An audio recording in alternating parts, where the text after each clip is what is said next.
మన ఇంట్లో కొడుకైనా కూతురైనా మొదటిసారి పాఠశాలలకు వెళ్ళినప్పుడు ఒక పక్కన ఆనందం ఉంటుంది, ఇంకో పక్కన ఆందోళన కూడా ఉంటుంది. మనందరికీ ఒకటి ఉంటుంది, నా బిడ్డ బాగా చదవాలి, దేశానికి ప్రయోజకులుగా మారాలన్న కోరిక మనందరి గుండెల్లో ఉంటుంది. ఆ కళను నిజం చేసేదానికే ఈరోజు మెగా పేరెంట్ టీచర్ మీటింగ్ ప్రభుత్వం అధికారికంగా నిర్వహించడం జరుగుతుంది.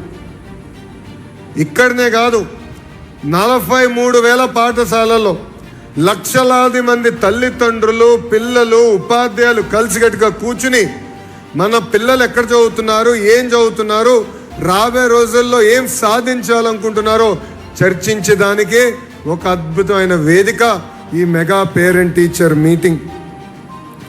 నేను విద్యాశాఖ మార్చులైనప్పుడు గౌరవ ముఖ్యమంత్రి గారు ఒకే ఒక హామీ ఇచ్చా, ప్రభుత్వ పాఠశాలలకి పూర్వ వైభవం తీసుకొచ్చే బాధ్యత నేను తీసుకొస్తానని ఆనాడు గౌరవ ముఖ్యమంత్రి గారు నేను హామీ ఇస్తాను జరిగింది. దాంట్లో భాగంగా ఈరోజు మనం 2వ అడుగు వేస్తున్నాం. ఈ ప్రయాణం కేవలం ఒక లోకేష్ వల్లనే సాధ్యం కాదు. తల్లిదండ్రులు, విద్యార్థులు, ఇంకో పక్కన మాకున్న అద్భుతమైన ఉపాధ్యాయులు, ముగ్గురం అనుసంధానం అవుతేనే నేను ఏ మార్పు అయితే ప్రభుత్వ పాఠశాలలో సాధించాలనుకున్నానో, తీసుకురావాలనుకున్నానో అది నేను చేయగలుగుతాను.